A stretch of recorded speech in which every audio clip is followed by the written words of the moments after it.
Bem, vamos dar continuidade então à nossa programação técnica aqui no Palco B.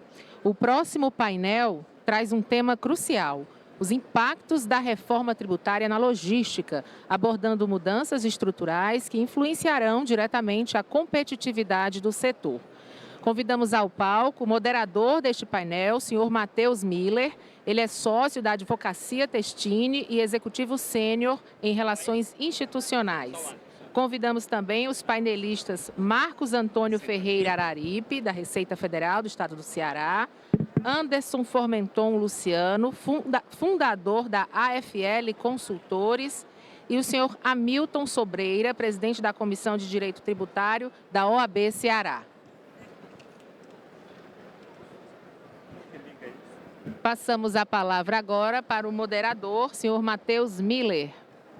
Obrigado à organização, à nossa cerimonialista. Então, a gente vai dar início ao painel número 12, que vai discutir a reforma tributária, né? É uma satisfação muito grande estar aqui na 20ª edição do Expolog, uma edição histórica, onde a gente comemora 20 anos de um evento que promete, né, e entrega boas discussões sobre a logística do Estado, sobre a logística nacional.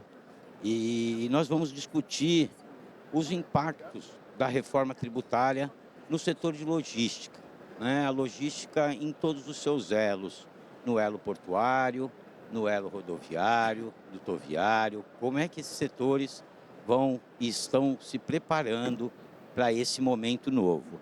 É um momento especial, né? Particularmente transformador, porque a transição tributária é esperada há muito tempo, desde que o Plano Real foi então lançado. Vários projetos começaram a nascer já com a visão da simplificação do setor tributário, né, do nosso sistema tributário.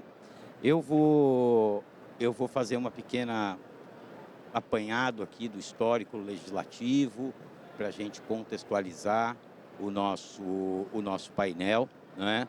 E aos poucos a gente vai passando a palavra para cada um dos painelistas para a gente ouvir a opinião de todos eles. O calendário não nos deixa mentir. Hoje já é dia 27 de novembro de 2025. Nós estamos exatamente há 5 semanas de uma virada histórica, né?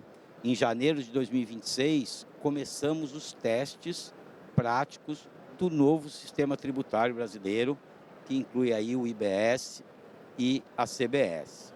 O tempo das hipóteses acabou, agora é hora da operação.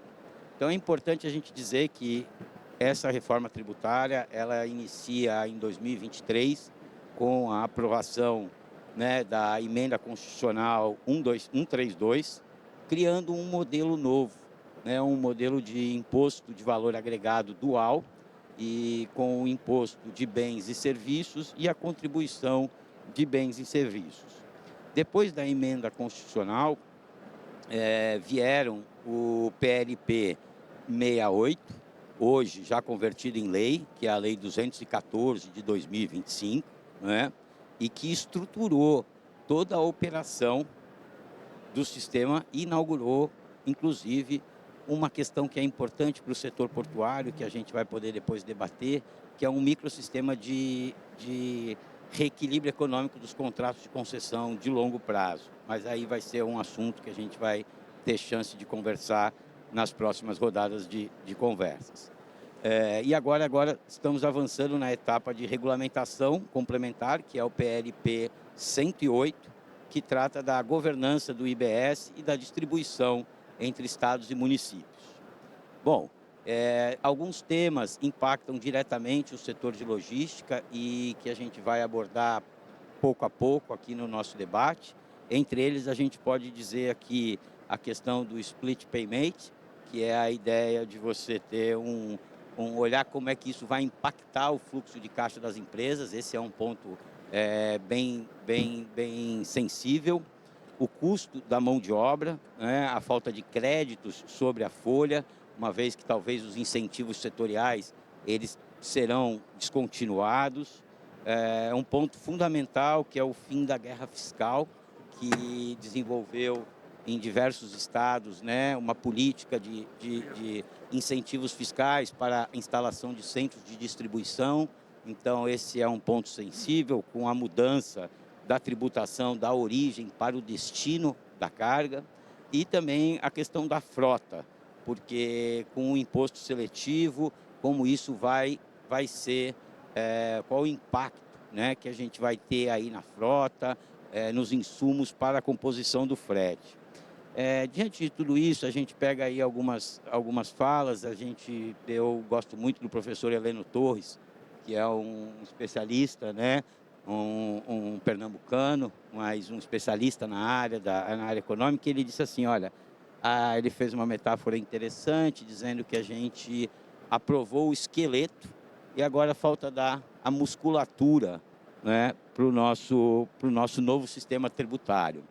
É interessante, acho que a gente vai abordar isso logo no início, todo mundo tem essa visão.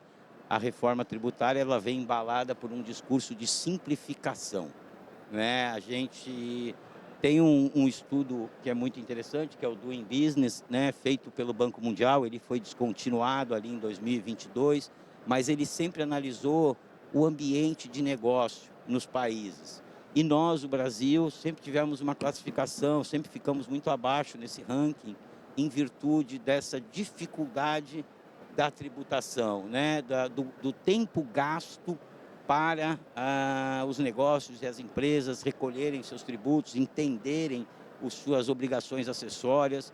Então, embalada com essa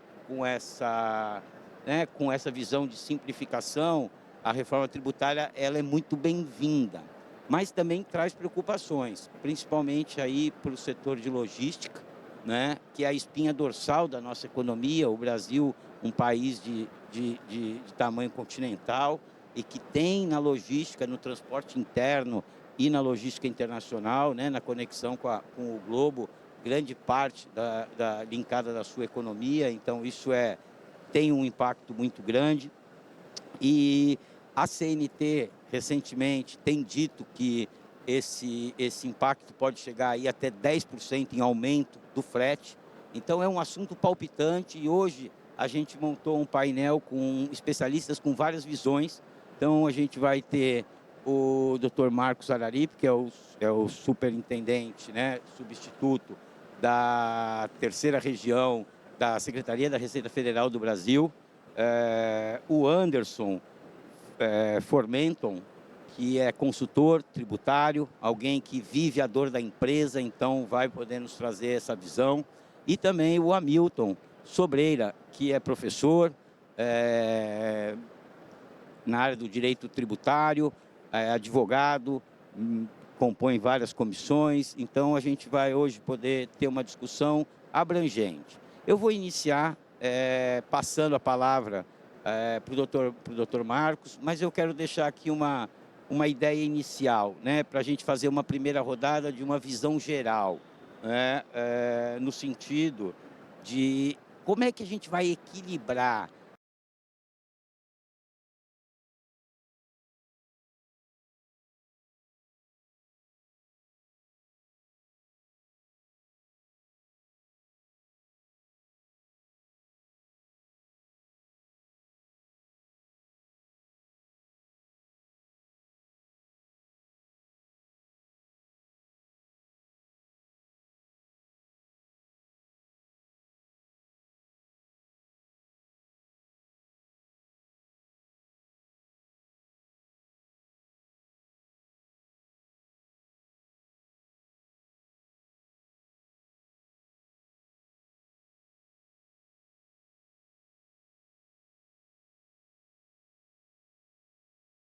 essa ideia da simplificação, quais vão ser os ganhos com essa simplificação, mas também como calibrar a majoração das novas alíquotas, para que isso não traga um aumento de custo. Tá? Então, para a gente iniciar a conversa, eu vou passar a palavra aqui ao Marcos para a opinião geral dele. Bem, Matheus, boa tarde a todos, os demais participantes desse painel tão importante. Boa tarde ao público que nos assiste agora. É um tema extremamente importante, né, Matheus? Nós estamos falando do futuro do Brasil, né? Eu costumo dizer que, antes de dizer o que é a reforma tributária, é importante você falar o que não é a reforma tributária, né? O que é que nós estamos tratando aqui, né? Não é uma reforma do governo federal, dos governos estaduais e municipais, não é reforma da Secretaria da Receita Federal, da Secretaria de Fazendas estaduais e Secretaria de Finanças municipais, não é uma reforma tributária dos advogados, dos professores, enfim, é uma reforma tributária do país, né? É um esforço coletivo na qual, se está se fazendo isso hoje, é porque se percebeu que o modelo antigo não funciona. Nós estamos falando aí de quem trabalha no dia a dia e que tem a abrangência nacional, sabe da dificuldade que é. Muitas vezes tem setores, alas inteiras, para cuidar de toda a parte de tributação, tem que conviver com legislações, por exemplo, do ICMS, relativas a 27 entes, né, incluindo aí o Distrito Federal, além dos municípios, a questão do PIS/COFINS, né, uma legislação extremamente complexa, com mais de 20 regimes, né, e com várias exceções, a necessidade de definir o tipo de aplicação daquele recurso. Enfim, então você tem talvez até, parafraseando um pouquinho o saudoso professor Alfredo Augusto Becker, né, que gostava de falar de manicômio tributário, né? Então, a gente permitiu que chegasse, que evoluísse para essa situação, e chegou-se um momento que de forma de um pacto nacional, percebeu-se que é necessário fazer essa reforma, a reforma tributária sobre o consumo. E aí, claro, que para uma reforma dessa é necessário ter, sim, um pacto. E um pacto quer dizer o quê? Abrir mão, né, tentar entrar em acordo, tentar fazer de forma que ninguém saia tão prejudicado que inviabilize a reforma. Então, é nesse contexto que nós estamos falando. Outra coisa que a reforma tributária do consumo não é uma simples substituição de tributos. Nós não estamos substituindo apenas, né, o PIS/COFINS, o IOF de seguros e parte também do IPI pelo CBS, ou seja, contribuições de bens e serviços. E também não estamos só substituindo o ICMS e o ISS pelo IBS, o Imposto de Bens e Consumo, né? Nós estamos fazendo algo mais, nós estamos mudando a lógica do sistema, né? Nós estamos fazendo um sistema extremamente complexo, que tinha partes, que por mais que tivesse alguma parte que era não cumulativa, ou seja, que não incidia o tributo, não incidia na etapa posterior, mas a grande maioria, o ISS é totalmente cumulativo, né? Outras situações de monofasia também faziam que os tributos, PIS/COFINS e o próprio ICMS também o fossem, né? Então, nós estamos transformando, tirando essa situação na qual tínhamos um grande acúmulo de imposto na cadeia, né, se incorporando ao custo do produto ou do serviço, e estamos fazendo uma mudança. Para aquelas pessoas que são contribuintes do tributo, a previsão é que tenhamos neutralidade, ou seja, não tenha o acúmulo de tributos. O que nós vamos ter como um bom imposto, um bom tributo sobre o consumo, vai ser arcado pelo consumidor final, aquele que vai arcar com o tributo em toda a cadeia. E o que é que isso permite? Permite de forma muito clara, né? Um dos princípios, inclusive, que foram colocados na Constituição, é a questão do princípio da transparência. De agora em diante, né, todos os consumidores vão saber exatamente quanto estão pagando de tributo. Eles vão ter o acesso. E com isso eles vão poder aplicar a sua cidadania, tentar discutir por que esse tributo está alto, se está abaixo, né? Uma das provocações colocadas pelo Matheus foi a questão, será que nós vamos ter essa simplificação, né? Vai ser afeto, né? Nós teremos uma repercussão em termos de aumento de alíquota, né? Importante deixar isso muito claro, né? Essa mudança, essa reforma tributária sobre o consumo, no seu próprio corpo, seja na Emenda Constitucional 132, seja na Lei Complementar 214, ela prevê alternativas e possibilidades de acompanhamento. Tanto a transição, nós não vamos implementar de forma imediata, nós temos aí a termos essa reforma tributária concluída e funcionando plenamente o ano de 2033, a CBS vai ser um pouquinho antes, 2029, mas a completa, com o IBS de forma completa, nós teremos aí no final, já em 2033. Mas, ao mesmo tempo, ela também prevê mecanismos e sistemas de forma a garantir essa questão da neutralidade. Não a neutralidade que eu falei anteriormente, né? Mas a neutralidade em termos de carga tributária. Então, existem vários mecanismos, né? Tanto na Constituição, na Emenda Constitucional 52, como na Lei Complementar 214, que são gatilhos, que, se for atingido, prevêem, né? Por exemplo, se tiver uma mudança de legislação na lei, que aumente ou diminua a arrecadação, está previsto que o Senado Federal terá que atuar de forma a diminuir essas alíquotas, a alíquota de referência, de forma a restituir essa questão relativa à carga tributária. Da mesma forma que qualquer lei complementar só vai ser apreciada se tiver aumento de arrecadação, se houver estudo mostrando o impacto nas alíquotas de referência com relação aos tributos, CBS e IBS. Então, veja que está bem desenhado. A ideia agora é começar a rodar, é começarmos a ver, 2026 vai ser um ano de teste, né? Não vai haver cobrança, né?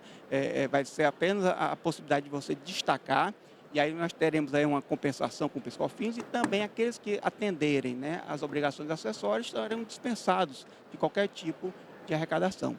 E vai ser um momento, né? Vai ser um momento de nós começarmos a estudar, ver o que é que precisa ser mudado, quais são os princípios que devem ser mudados, né?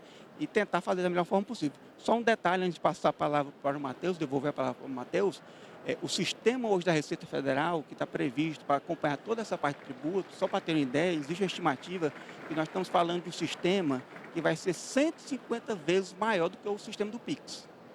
Então, é algo fenomenal. Nós estamos falando, em termos de mundo, talvez o maior sistema, né, de tributário, de automação, né, que temos aí digitalização, toda a parte com notas fiscais eletrônicas. É um grande desafio. Então, a Receita Federal tem acompanhado, nós estamos fazendo grupo, participando, e a ideia é essa, entregar para o país essa grande mudança, né, desse contexto da reforma tributária sobre o consumo.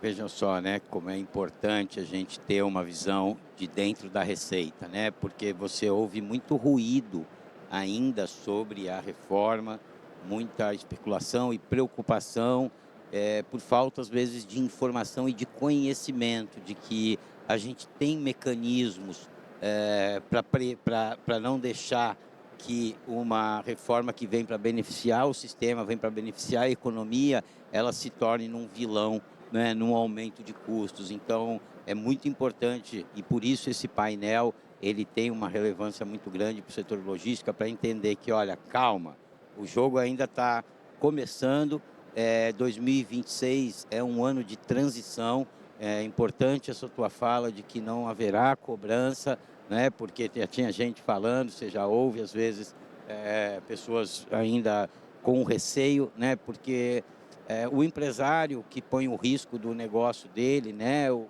dinheiro, o investimento, ele fica temerário. Né? Por isso que é importante a gente desmistificar. Mas deixa eu passar a palavra então para o Anderson. O Anderson vai trazer uma apresentação, trouxe uma apresentação, você vai fazer ela agora, Anderson?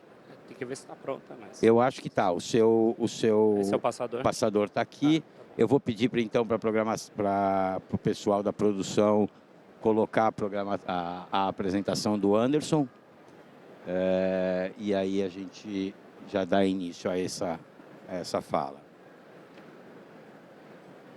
Enquanto coloca a apresentação, gostaria de agradecer a Expolog por proporcionar esse painel. Gostaria de agradecer ao Matheus, gostaria de agradecer ao Dr. Marcos, ao Dr. Hamilton. É um prazer estar aqui com vocês, debatendo. É um prazer estar falando sobre esse tema tão importante. Estamos dizendo que vai ser a maior transformação fiscal do Brasil. Eu concordo com o Dr. Marcos.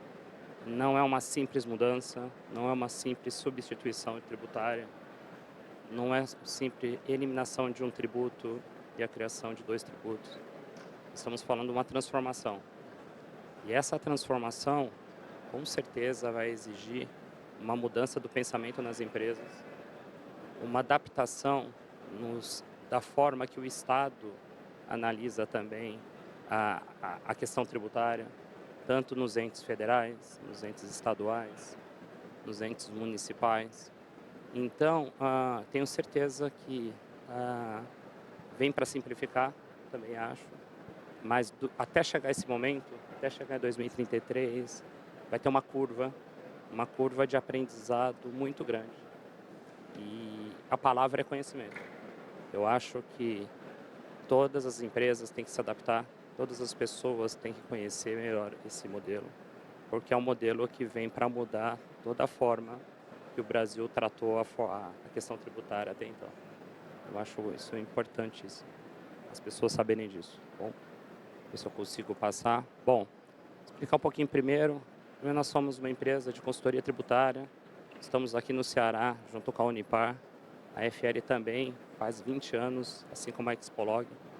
É uma coincidência gratificante estar também comemorando 20 anos. E estamos no Ceará. Gosto muito desse estado, gosto muito de estar aqui, me sinto em casa. E falar um pouquinho da empresa, falar um pouquinho o que penso. Primeiro, nós somos um escritório focado muito em inteligência humana e como foi falado, a Receita Federal foca muito na questão de sistemas e a FL também foca muito na questão de tecnologia.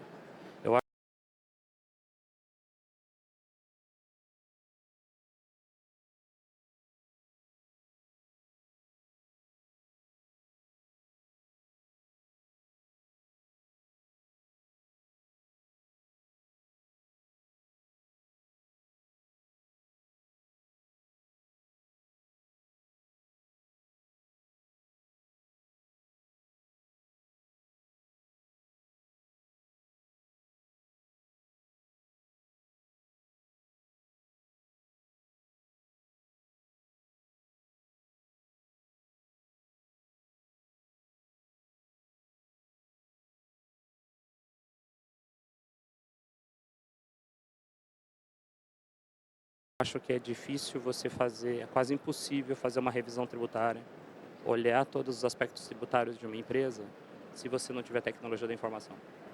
Então a gente também foca muito nisso, em tecnologia da informação, só que tem que estar aliado ao conhecimento jurídico.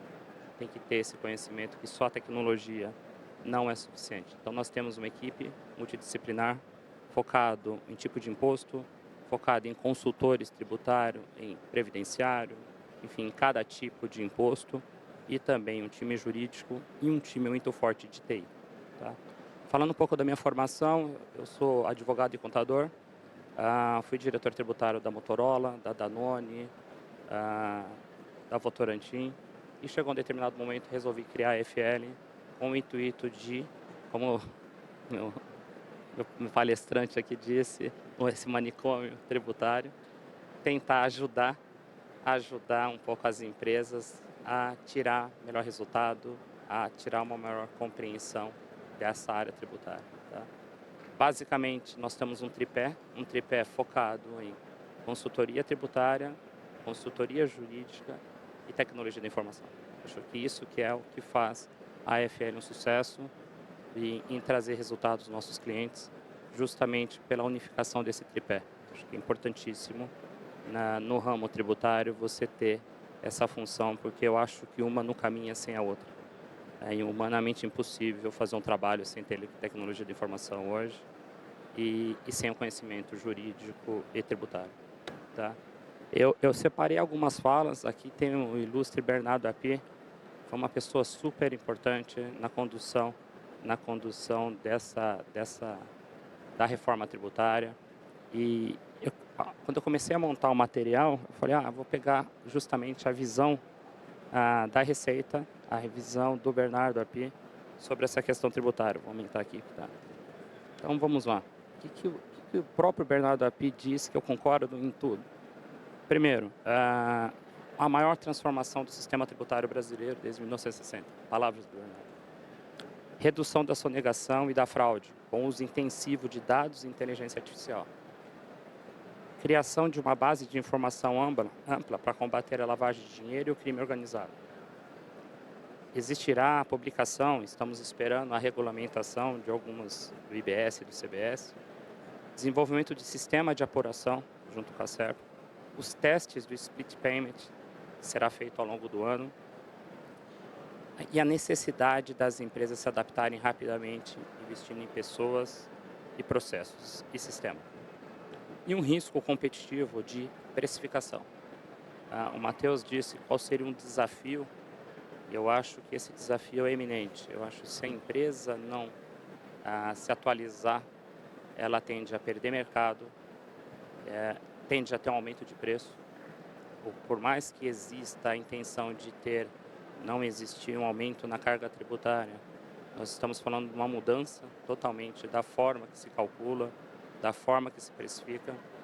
Eu sou do tempo que, em 2002, 2003, teve a mudança do PIS e COFINS, que saiu do cumulativo para o não cumulativo. Nesse momento, já teve aumento de preço. Nesse momento, já teve uma discussão muito grande. Imagine agora que a gente muda toda a cadeia tributária. Então, existe sim um desafio muito grande para as empresas no que tange a precificação. Quando a gente fala de reforma tributária, e aqui eu quis trazer um pouco dos clientes, das empresas da Expolog, eu vejo que existe um desafio muito grande que a reforma tributária muda a tributação por destino.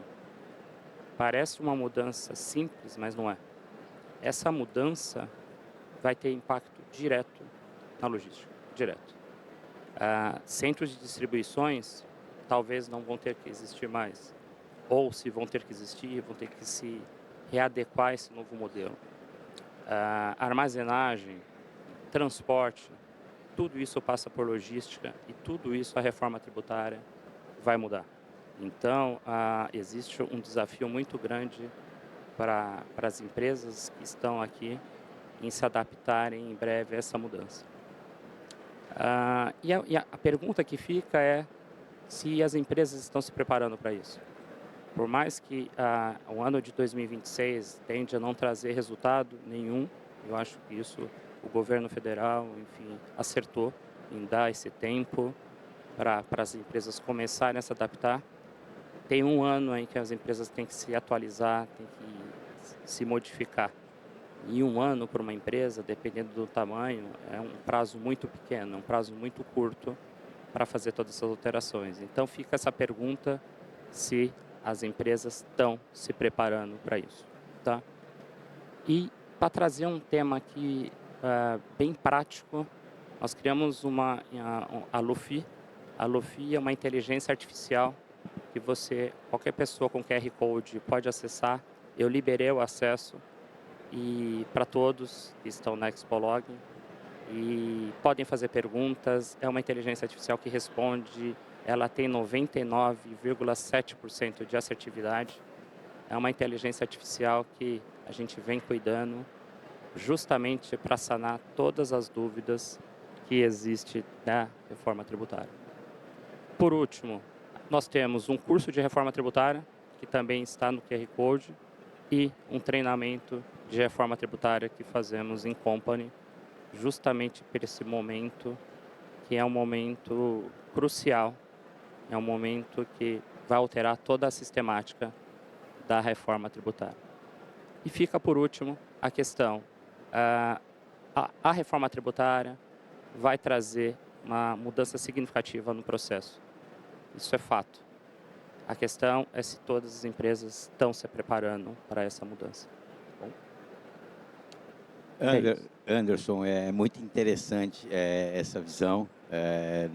Nós temos aqui o Eduardo, que está nos acompanhando, que foi quem foi o primeiro, se não me engano, presidente da ZPE, né? Então, alguém que vivenciou todo esse incentivo fiscal como desenvolvimento do Estado e que lá dentro instalou grandes empresas com um modelo de visão vigente, né? E eu acho que essa mudança de cultura vai mudar desde o business plan, né? Ele não, lógico que vamos pegar no meio do caminho muitas empresas, mas a gente vai ter que mudar a cultura empresarial.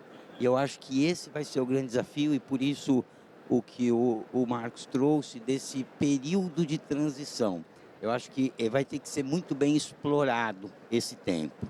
Vamos então agora passar a palavra para o Hamilton Sobreira, que vai também nos trazer essa visão geral, inicialmente, aí sobre esses impactos da reforma no setor logístico alguém que conhece da matéria e vai poder nos ajudar a entender. Opa, obrigado, Matheus. A quem saúdo toda a mesa em seu nome, é uma satisfação. É muito bom a gente ouvir quem é da Receita Federal, quem é do Estado, quem é do município, quem trabalha para as empresas, para a gente ouvir as dores. Mas vamos lá. Eu não venho aqui só falar de flores, né? Vamos cutucar um pouco. Qual reforma tributária a gente está falando? A gente não teve só uma reforma tributária, eu quero saber primeiro o impacto que ela vai dar efetivamente nas empresas de logística. A primeira reforma tributária que a gente teve, Eduardo, foi do PowerPoint, do Eurico Santi e do Bernard Pi, que não é a mesma da emenda constitucional. São completamente diferentes. Tive com o Eurico Santi debatendo agora na Abradt, lá em Minas Gerais, no Congresso. Ele disse que o contencioso administrativo tributário ia acabar. Não, não vai. Isso não vai acabar. A segunda reforma foi a da própria emenda constitucional. A terceira, do PLP, que agora já é a lei complementar, em vigência. A quarta, vão ser que os fiscais vão aplicar. A quinta, a qual os julgadores do contencioso administrativo tributário vão julgar. Eu estou falando isso porque eu faço parte do contencioso da Secretaria da Fazenda aqui da Cefaz. E, por último, a que o STF vai decidir. Qual delas vão ser aplicadas para a gente? Nós temos várias. E tem algo que não cabe na mesma frase. No parágrafo 3º do artigo 145, trouxe novos princípios, e isso não apaga os princípios anteriores da reforma tributária. E tem duas palavras que não cabem na mesma frase, Matheus. A primeira palavra é simplicidade tributária, a segunda é justiça fiscal. Não cabe, porque quanto mais justo você tem que ser, mais cortes você precisa fazer e mais complicado fica a norma. É como se fosse uma hidra de lerna. Cada vez que você vai cortando o braço, vai surgindo mais 3 ou 10 ou 15. Hamilton, você é a favor ou contrário da reforma tributária? Não importa. A reforma tributária aconteceu já. Essa guerra de ser contra ou a favor, isso acabou. A gente vai ter que aplicar, Marcos. A gente vai ter que fazer acontecer. Da parte do fisco, a melhor justiça fiscal para poder arrecadar da forma justa. E da parte do contribuinte, o melhor planejamento tributário para pagar efetivamente o que é justo. A gente trabalhou 30 anos discussão sobre a reforma tributária. Porém, não é essa reforma tributária que está aqui. Uma coisa foi o que foi feito lá no CISIF, né, do Eurico Santi, outra coisa foi essa junção. A gente está na moda, tem um filme muito bom na Netflix chamado Frankenstein, então foi isso que surgiu dessa reforma. E nem sempre o Frankenstein é algo ruim. Na verdade, o monstro do Vitor é bom. Ruim é o Vitor que criou o Frankenstein. Eu estou fazendo esse paralelo porque algo que o empresário quer é segurança. Nós sentimos muito na pandemia porque a cada 15 dias mudava as normas. A gente que é consultor também tributário, antes da Federação do Comércio, são 34 mais ou menos sindicatos. No domingo à noite a gente tinha que dizer, eu abro ou fecho, eu pago ou não pago, eu demito ou não demito, eu dou férias coletivas ou não. O tempo, ele é muito interessante para a gente se adequar, mas às vezes eu tenho medo de ser tempo demais, porque começa a vir a ansiedade do empresário e essa insegurança jurídica, para quem é de fora, para o investidor de fora, ele fica preocupado. Eu recordo que eu fiz um curso no Canadá e o Canadá ia assumir alguma parte, se eu não me engano, do Tahiti. Eu disse, qual é a parte que o Canadá vai assumir? Ele falou, o Poder Judiciário. Eu falei, o Judiciário? A gente tem porto para assumir, a gente tem isso para assumir, mas por que o Judiciário? Porque se eu não tiver segurança jurídica, na minha responsabilidade tributária, por exemplo, eu não vou investir naquele país. O STF, há pouco tempo, mudou algo que já tinha sido transitado em julgado desde 2002 com relação à CSLL, ele mudou agora. Como é que eu, advogado, vou explicar para o meu cliente do exterior, com uma sentença transitada e julgada, ele não pode mais se aproveitar?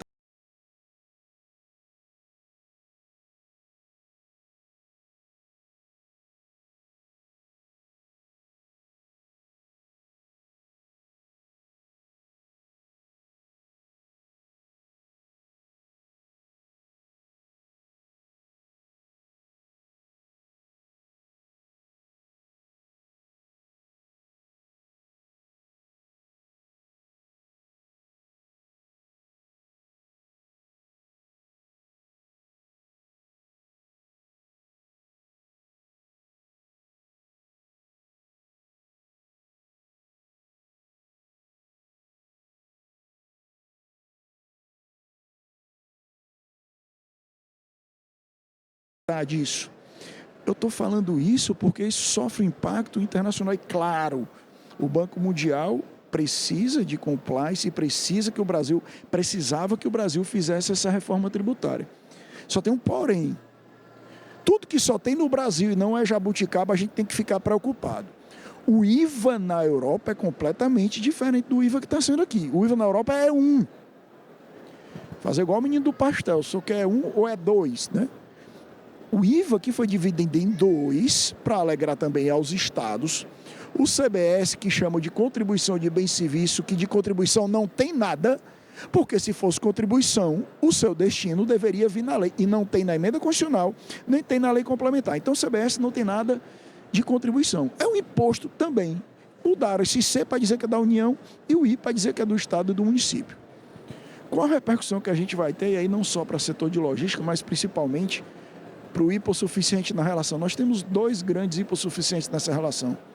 Um é o prestador de serviço e o outro são os municípios, um de cada lado. Nós temos aproximadamente 5.200 municípios. Eu tenho certeza que boa parte deles não sabe nem o que é o IBS ainda. A gente está fazendo visitas junto com a Secretaria de Planejamento do Estado do Ceará e junto também com o setor de IBS da Secretaria da Fazenda para explicar para os municípios como é que eles vão recuperar parte da receita que eles tinham do ISS. Né? Porque eu tenho que falar uma realidade, o município de Fortaleza é completamente diferente do município do interior do Acre, que é diferente do município do interior de São Paulo, que é diferente do interior do Rio Grande do Sul. A gente não tem um só, como a gente não tem uma reforma tributária, a gente não tem um só Brasil. Então você imagina o contencioso para tratar sobre isso. A gente não sabe quem vai julgar dentro do processo administrativo até hoje. O PL 108 está aí para ser julgado, não sei se aprova esse ano, espero que sim, para a gente se preparar.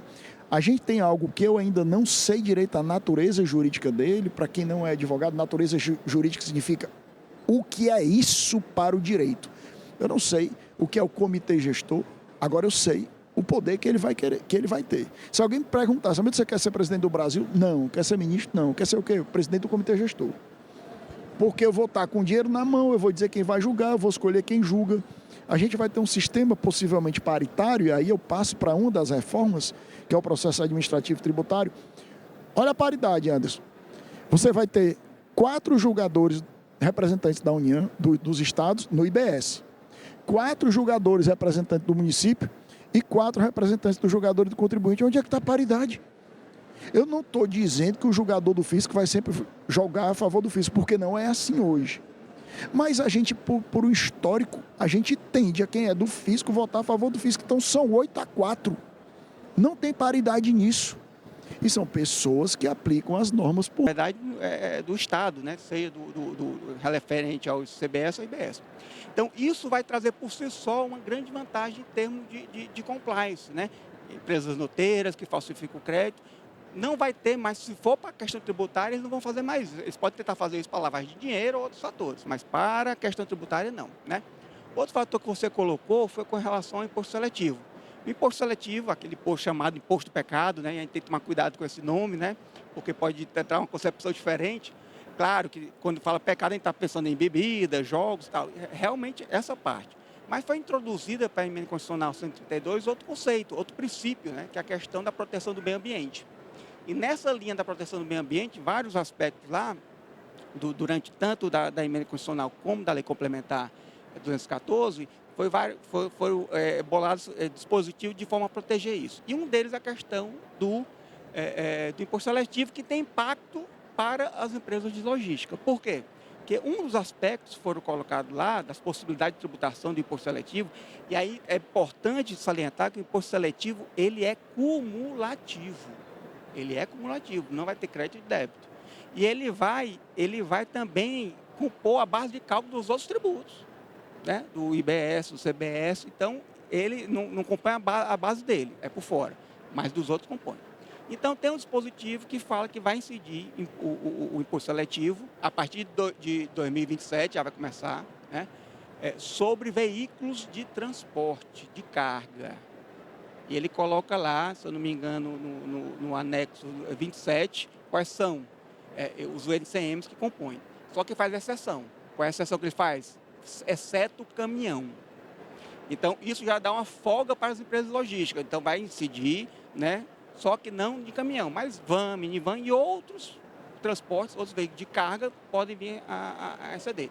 A alíquota ainda não está decidida, né? Vai ser feito por lei ordinária, mas vai começar a valer em 2017. Então, qual é a preocupação que as empresas logísticas têm que ter?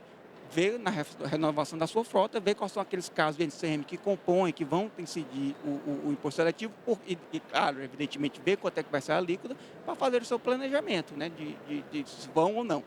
O imposto seletivo, o objetivo é exatamente esse. Dos economistas, né, aquelas pessoas que estudam economia, falam de externalidades negativas, né? São aqueles casos que prejudicam toda a sociedade. Então, a questão de saúde, bebidas alcoólicas, bebidas adocicadas, enfim. Por quê? Porque isso afeta tanto a saúde pública como a saúde privada, né? E tem reflexo na economia como um todo.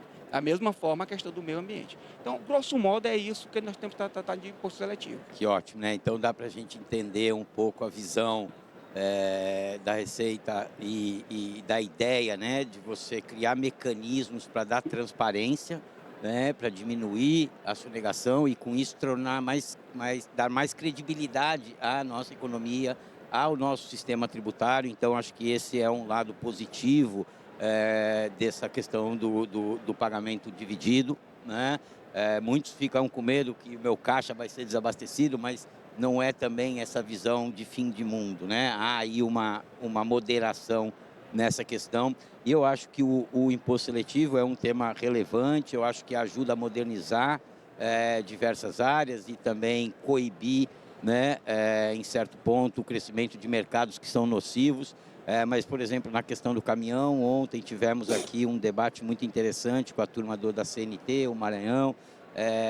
Foi bom que ele está excluído, porque a nossa frota, a maior parte da frota que é do autônomo, ela é uma frota que tem 30, 40 anos, então há um receio de que, não, agora é para o caminhão elétrico ou para o combustível tal, e você tem uma massa muito grande envolvida no transporte que ainda não está pronta para isso. Mas eu acho que fica aqui como, estão enxergando essa questão. Isso não vai ser linear e não vai ficar de fora.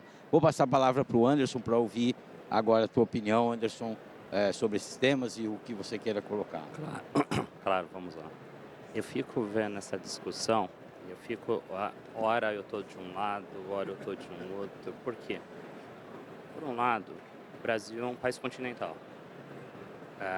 Concordo, doutora Hamilton? Como que a gente coloca em peso de igualdade o município do Acre com a cidade de São Paulo, né?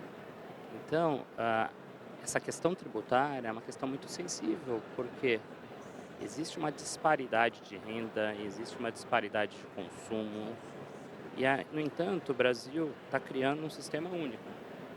Se não for calibrado, for bem calibrado isso, tende a criar uma distorção absurda. Eu acho que essa iniciativa ela é muito boa e eu compartilho. Eu acho que tem que sair logo. Porque quando a gente começar a ter as normas, não existe norma. É difícil a gente ficar devagando, discutindo, se não existe regulamentação ainda. Não existe alíquota.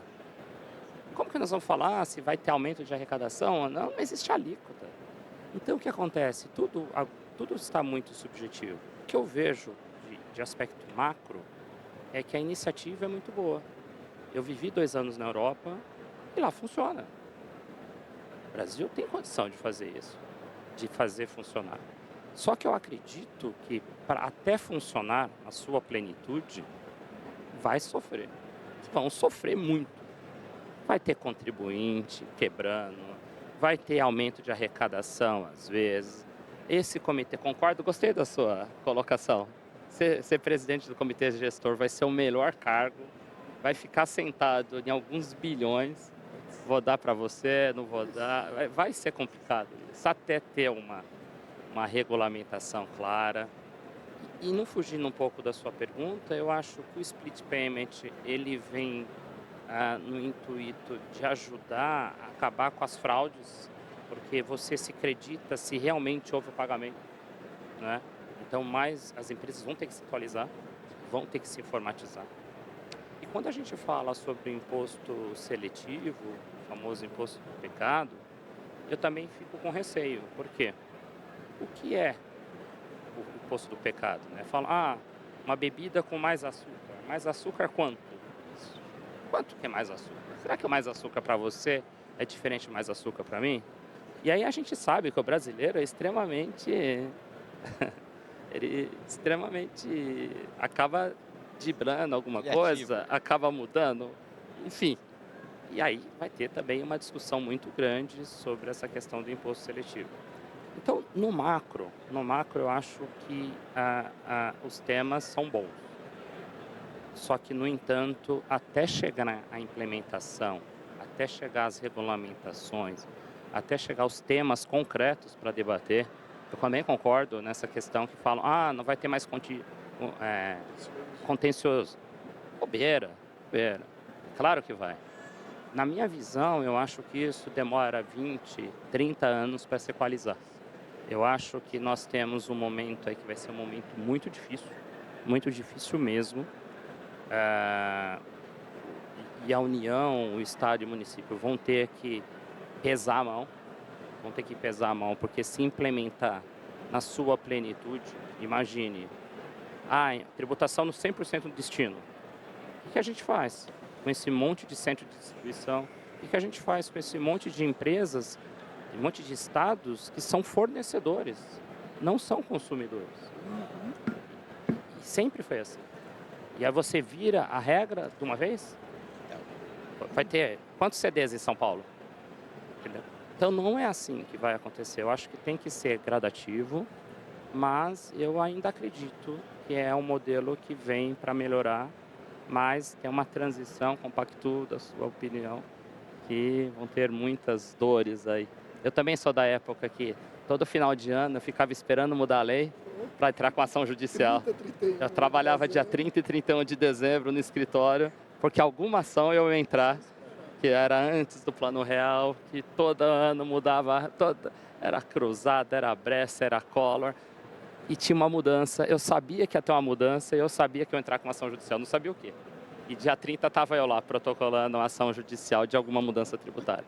Então eu acho que vai acontecer muitos temas importantes para a gente trabalhar. Mas esse é um retrato que se quer mudar do Brasil, né? Essa conceitual, como a gente está num debate que ainda é conceitual em grande parte, eu acho que ninguém nega a necessidade da mudança, né? O que dizem aquela velha frase que você ouve muito na política, que foi o melhor possível, né? A gente está diante desse cenário. A gente está diante dentro do que foi feito do melhor possível. Há muita especulação ainda eu acho que há pressões que estão sendo feitas de entidades que ainda não têm. Se você perguntar, me mostra o teu número aí, ele é 10%, mas olha, pode ser assim. Eu acho que o grande impacto é a cultura.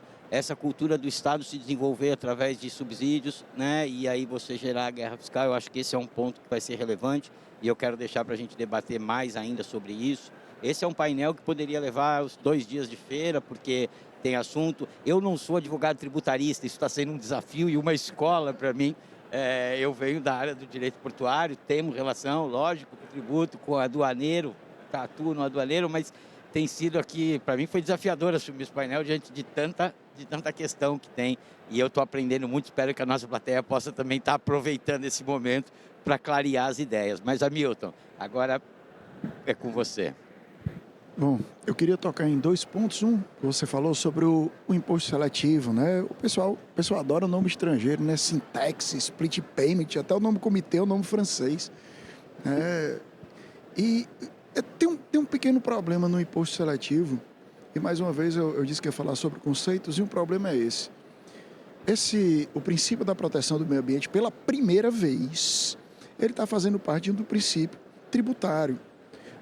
Uma das grandes defensoras desse princípio na Constituição é uma professora cearense, que é bem, enfim, tida como cearense, professora Denise Lucena, pós-doutora, professora da UFC, era procuradora da Fazenda Nacional, se aposentou agora está do lado de cá, como a gente fala, né? Está advogando.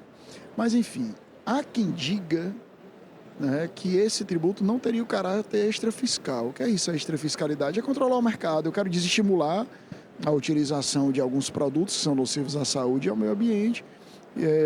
Isso seria a característica da fiscalidade. Há pessoas mais duras que dizem, não, eu quero arrecadar mesmo.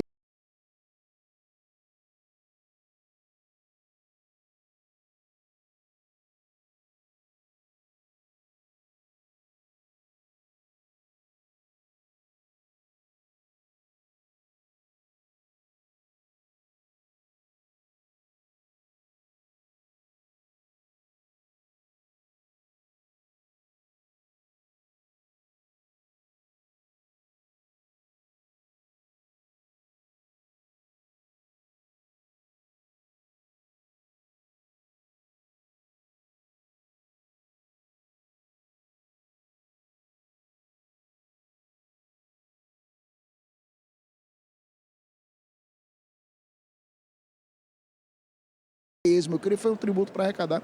Eu não acredito que seja exatamente assim, mas tem um problema. E esse problema, mais uma vez, passa por conceito. Se eu perguntar, meu filho tem 14 anos, se eu chegar na escola dele, pessoal, plástico faz mal ou faz bem para a natureza? O coro vai vir, faz mal, a tia diz que um plástico demora tantos anos para se decompor. E se eu disser que esse plástico vai ser utilizado na medicina? Vai ser para uma agulha, vai ser para o soro que vai ser utilizado? Vai fazer mal para a natureza e bem para a saúde? Vai incidir imposto seletivo, sim ou não? Pois é, aí eu já não sei. As coisas não são tão fáceis e isso não é problema da reforma, isso é problema da vida. Não é um problema que você tem, eu concordo com o Marcos, as coisas vão surgindo, eu só estou dando spoiler de ações que a gente pode fazer, né? Mas só vai incidir uma vez. Ah, tá bom, então vamos fazer incidir carro elétrico, não vai incidir imposto seletivo.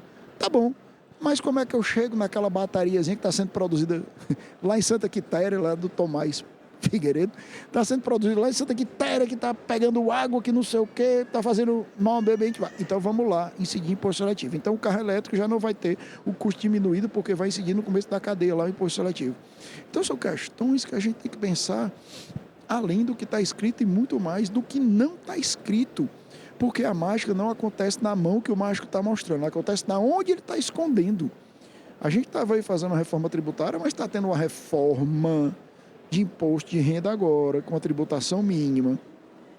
Uma isenção de R$5.000, ok, que não atingiu as esferas que ganham abaixo disso. Quem ganha R$2.000 não foi atingido por nada por isso. E agora vai ter a tributação mínima aí, tributando aí sobre dividendos, né? Coisa que nunca se cogitou por mil questões. Uma coisa é você é acionista de um SA, tudo bem, aquele seu dividendo por ser tributado. Mas você imagina quem presta serviço, que o seu dividendo é o seu próprio salário, vai ser tributado 2 vezes, sim ou não? A gente tem que pensar algumas coisas. O outro ponto que eu fico preocupado, e aí, Anderson, eu pego a palavra de todos, com relação a essa modificação, tudo agora é financeiro, não vai ser mais fiscal. O crédito é financeiro. Os incentivos que vão acabar em 2033, que era incentivo fiscal, vai se transformar em incentivo financeiro. Vão ser criados alguns fundos para compensar, mas percebam, e eu vou citar nomes, uma Grendenha aqui do Emílio não vai vir para Sobral porque lá tem pessoas maravilhosas por isso, porque tem sombra e água fresca, nem sei se em Sobral tem sombra ainda, mas não vem pelos lindos olhos azuis do prefeito, do governador, não vem porque tem incentivo fiscal. Eu não sei se os fundos que vão estar sendo criados vai melhorar. Por quê? Aí eu volto para o ponto da gente. Porque pode ser que logisticamente Sobral não seja interessante para a Grendenha e eu vou me embora para o Rio Grande do Sul de novo. E aqui, onde era o estado que se produzia, vai ser estado consumidor e vai receber? Será? Imagina um município, aqui tem um município, Matheus, chamado Maracanaú. Ele foi preparado para ser um município produtor. E ele não compra nada. Ele vende tudo para fora. Se a gente não tiver cuidado nessa mudança da tributação para o destino, agora eu vou pensar do lado dos entes. Como é que esse município vai se adaptar para a virada de chave? Como é que as empresas que vieram para cá vão se adaptar? Uma coisa enfim, a Apodi, né, do Carlos, que estava até palestrando, ela não vai sair daqui. A mina é aqui? Ela vou botar uma mina em Sobral. Não tem mina lá, amiga. A mina é aqui, em Quixeré. Mas uma empresa tipo como Vicunha, uma empresa como Grendene, se não tiver uma estrutura logística para isso, o cara vai embora. Não tem por que ficar. Então essa é outra preocupação. E com quem está esse dinheiro que vai ser dividido? Comitê gestor. E como vai ser dividido? Não, a gente tem alguns parâmetros, vai ter representante e aí de municípios, aí a gente já começa a briga. Porque vão ser 27, só que tem 2 associações que representam os municípios. Um ficou com 14, outro com 13. Então, antes da coisa acontecer, eu quero ter 14, a outra não, eu que quero. Já começou uma briga antes. Então, o diálogo vai ter que voltar, né? A gente tem que acabar da cultura, Marcos, e eu concordo com isso, eles contra nós. Não existe. É como eu estou aqui no avião, eu falei, o avião decolou, falta a gente pousar. Eu estou aqui no avião, eu digo, amigo, o avião vai cair, tudo bem, não é meu? Cara, mas você está dentro. Mas você está dentro. A gente tem que fazer acontecer. Por isso que eu disse, acabou. Eu concordo ou não concordo, eu estou dizendo possíveis problemas que existiria com qualquer uma. Porque é muito fácil você ter engenheiro de obra pronto, para faça agora você. Eu não sei fazer. Né? Claro, a gente vai pensando, vai construindo, vai ser no erro e no acerto. Agora, a gente precisa de previsibilidade e segurança jurídica, minimamente com tempo lastreável para que a gente possa se preparar, porque assim, é muito fácil, todos os tributos são sujeitos a lançamento por homologação. Como é que faz esse lançamento? Não sei, faça. Se você errar, eu lhe aplico uma multa calibrada de 150%. Mas eu quebro, pronto, que quebre. Próximo. Não pode ser assim. A gente sabe disso. Você vê, você trabalha com aduaneiro. Analisar aquele setor que achava que ia pagar muito, talvez pague menos. Aquele que achava que ia pagar menos, vai pagar mais. Né? Mesmo que você mantenha a carga tributária completa de forma neutra no geral, mas vai ter setores que vão ter, mais ou menos. E vai ter que ter uma discussão. Eles vão ter que aproveitar aquelas oportunidades, janelas de modificação na legislação e tentar mostrar, olha, não dá, se eu continuar desse jeito eu vou quebrar, eu vou ter impacto negativo, né? Então isso é um ponto importante. E aí, por fim, só a questão da logística, é bom informar, deixar claro, que é exatamente isso, com essa reforma não vai ter mais a possibilidade de você atrair, de você usar a questão tributária para a questão empresarial. Então as empresas de logísticas têm que usar a questão da competição de forma positiva. Ele vai ter que usar onde é a rota melhor, onde vai ter a melhor infraestrutura de logística, seja modal, seja de rodoviária, seja de porto, seja de interposto, seja de ZPE. Isso vai fazer uma diferença. Então, agora o Estado e município, né, a União que é nacional, que quiser atrair esse tipo de indústria, vai ter que fazer a sua parte, vai ter que investir em infraestrutura. Vai ter que atuar de forma a trazer a empresa para cá. A eficiência vai ser o que vai balizar. E a eficiência empresarial. Não é mais a tributária. O que a gente pode dizer, né? Ela era travestida, né? Te dava uma eficiência, mas por um baixo custo de instalação. Imagine logisticamente eu pegar um caminhão, mandar para outro estado e voltar para eu ter um benefício. Mas isso logística não tem sentido. O Sudeste sofria muito com isso, no estado de Vitória se desenvolveu assim, então eu acho que esse vai ser um grande desafio. Eu acho que o fundo não vai dar conta de tudo, mas vamos aguardar. Eu sou do que tem ansiedade, mas eu espero aguardar para ver o que vai dar. Anderson, vamos lá. Eu acho que as empresas têm que começar a olhar o impacto, né? Eu acho que ficar aguardando só a regulamentação e não fazer nada, eu acho que é muito temerário, porque pode gerar uma falta de competitividade para essa empresa. Essa empresa pode perder mercado, e tem empresa que pode perder mercado e não conseguir mais reaver esse mercado. Então, na AFL, nós criamos uma calculadora, onde eu baixo todos os SPEDs, todas as obrigações acessórias, e eu calculo com as informações reais da empresa o impacto da reforma tributária para cada setor.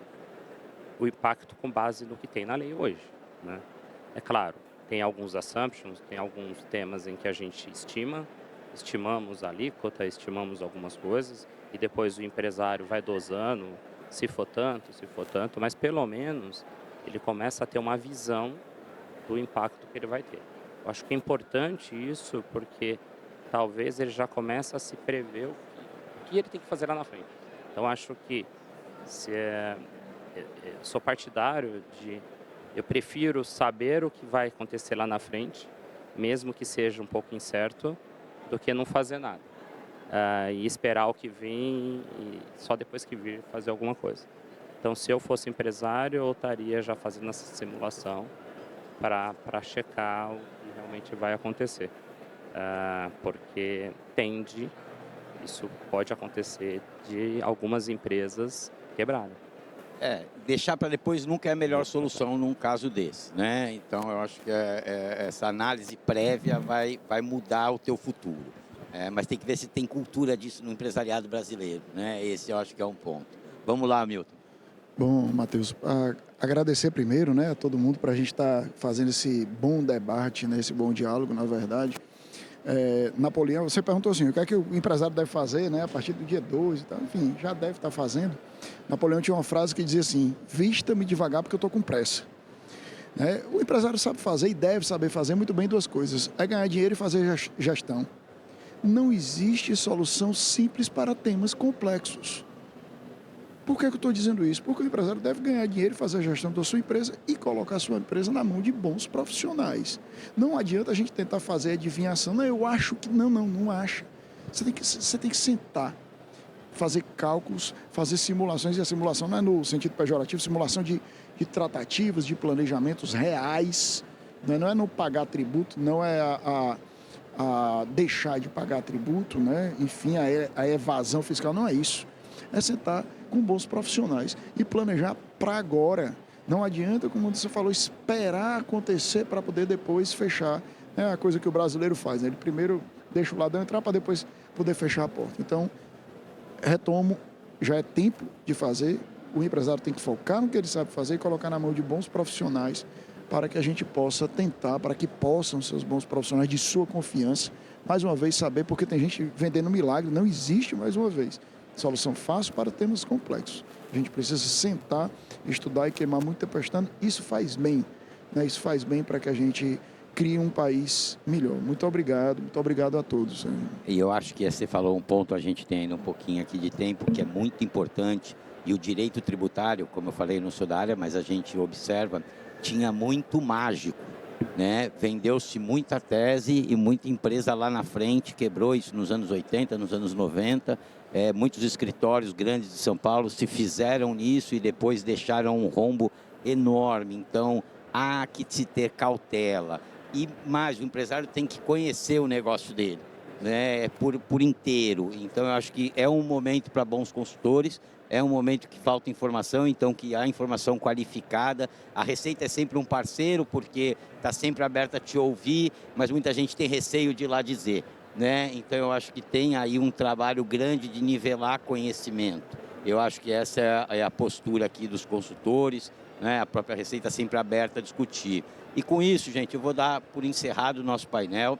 Eu espero que eu não tenha estragado essa discussão tão profunda, tão qualificada, né, com pessoas aqui com alto nível de conhecimento, porque tributário é entranha, né? Você tem que saber para onde vai, por onde vai, onde começa, onde termina, e num país onde tudo pode mudar, onde até o passado é incerto, a insegurança jurídica é muito grande. Então, eu espero que esse momento venha realmente a cumprir o jargão de simplificar e melhorar o nosso ambiente de negócio. Agradeço mais uma vez a Prática Eventos por estar mantendo o Expolog por 20 anos, por poder convidar todos nós, por estarmos aqui, poder moderar um painel desse que é desafiador, como eu disse anteriormente, e que teria muito mais tempo para a gente debater. Mas todo esse conteúdo vai ficar gravado e eu tenho certeza que os empresários que apoiam o Expolog vão poder olhar e assistir tudo que foi dito aqui e entender que ele tem uma lição de casa grande para fazer. Tá bom, pessoal? Muito obrigado.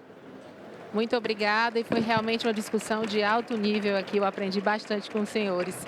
Esse foi o painel Impactos da Reforma Tributária na Logística. Agradeço imensamente aqui ao moderador, senhor Matheus Miller, e também aos painelistas, senhor Marcos, Anderson e Hamilton. Muito obrigada a todos. Vamos ficar aqui na frente para fazer um registro, então, desse painel.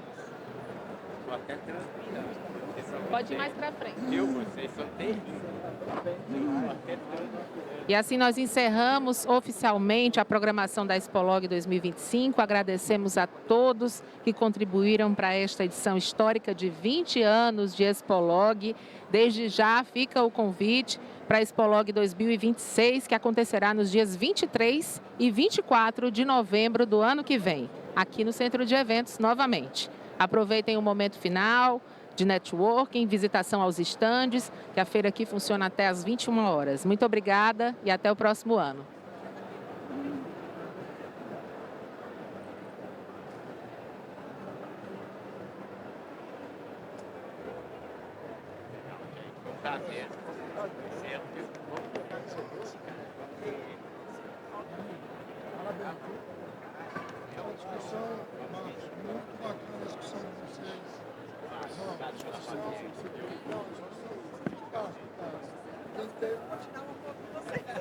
Quem teve a oportunidade de escutar o debate foi muito rico, porque acho que cruzou vários entendimentos.